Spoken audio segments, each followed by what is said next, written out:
ನಮಸ್ಕಾರ ಸ್ನೇಹಿತರೆ. ಇಂದು ನಾವು ಶರದಿಯ ನವರಾತ್ರಿಯಲ್ಲಿ ಉಪವಾಸ ಮಾಡುತ್ತಿದ್ದಾಗ ಏನು ತಿನ್ನಬೇಕು ಮತ್ತು ಏನು ತಿನ್ನಬಾರದು ಎಂಬುದನ್ನು ತಿಳಿಯೋಣ. ನವರಾತ್ರಿ ದುರ್ಗೆ ದೇವಿಗೆ ಸಮರ್ಪಿತ ಪವಿತ್ರ ಹಬ್ಬ. ಈ 9 ದಿನಗಳಲ್ಲಿ ಭಕ್ತರು ಉಪವಾಸ ಮಾಡಿ ಮಾತಾ ದುರ್ಗೆಯನ್ನು ಆರಾಧಿಸುತ್ತಾರೆ. ಉಪವಾಸದಲ್ಲಿ ತಿನ್ನಬಹುದಾದ ಆಹಾರ: ನವರಾತ್ರಿ ಉಪವಾಸದ ದಿನಗಳಲ್ಲಿ ಗೋಧಿ, ಅಕ್ಕಿ, ಬೇಳೆ ಮುಂತಾದ ಸಾಮಾನ್ಯ ಧಾನ್ಯಗಳನ್ನು ತಿನ್ನಬೇಡಿ.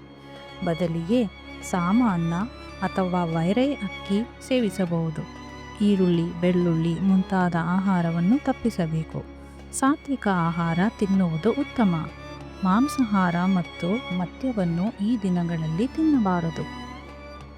ಉಪವಾಸದ ದಿನಗಳಲ್ಲಿ ಸಿಂಗಾರ ಹಿಟ್ಟು, ಸಾಬುದಾನ ಅಥವಾ ಹುರುಳಿ ಹಿಟ್ಟಿನಿಂದ ತಯಾರಿಸಿದ ತಿನಿಸುಗಳನ್ನು ಸೇವಿಸಬಹುದು.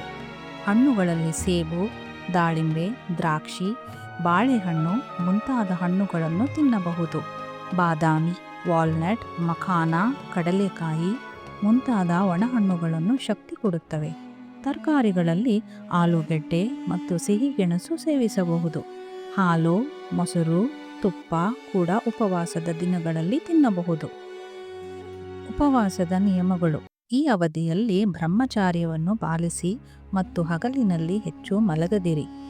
ಪ್ರತಿದಿನ ಬೆಳಗ್ಗೆ ಮತ್ತು ಸಂಜೆ ದುರ್ಗಾದೇವಿಗೆ ಪೂಜೆ ಮಾಡಿ ಆರತಿ ಸಲ್ಲಿಸಿ ನೈವೇದ್ಯ ಅರ್ಪಿಸಬೇಕು. ಮನೆಯ ಸ್ವಚ್ಛತೆ ಕಾಪಾಡಿ. ಕೂದಲು, ಉಗುರು, ಗಡ್ಡ ಇತ್ಯಾದಿ ನವರಾತ್ರಿ ದಿನಗಳಲ್ಲಿ ಕತ್ತರಿಸಬೇಡಿ. 8ನೇ ಮತ್ತು 9ನೇ ದಿನ ಕುಮಾರಿ ಪೂಜೆ ಮಾಡುವುದು ತುಂಬ ಶುಭಕರ. ಇವು ಶರದಿಯ ನವರಾತ್ರಿಯ ಉಪವಾಸದ ಮುಖ್ಯ ನಿಯಮಗಳು.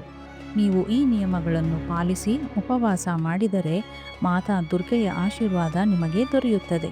ಈ ಮಾಹಿತಿ ನಿಮಗೆ ಉಪಯುಕ್ತವಾಗಿದೆ ಅಂದರೆ ಲೈಕ್ ಮಾಡಿ, ಶೇರ್ ಮಾಡಿ ಮತ್ತು ನಮ್ಮ ಚಾನಲ್ಗೆ ಸಬ್ಸ್ಕ್ರೈಬ್ ಮಾಡಿ.